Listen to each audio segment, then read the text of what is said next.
की RSSनी 1950 सालीच ही घटना ज्यावेळेस स्वीकारली त्याच वेळेस आम्ही ही घटना मानणार नाही असं वक्तव्य केलंय।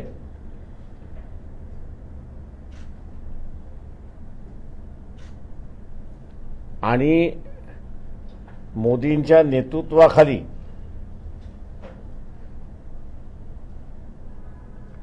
आता संविधान बदलण्याचा घाट त्या ठिकाणी घालण्यात आलेला आहे।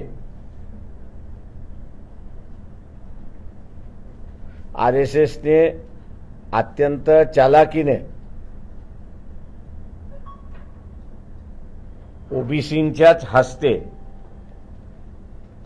ज्या संविधानाने संतांच्या विचारसरणीला एक स्वरूप दिलं, आकार दिला आणि अंमल केला, आणि त्याच्याच बरोबर ओबीसीना राजकीय सामाजिक अधिकार मिळाले, नोकरशाहीचे अधिकार मिळाले, त्यांच्याच मार्फत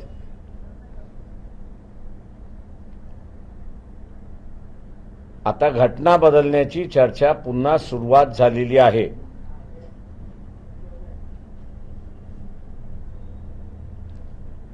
घटना बदलणं म्हणजे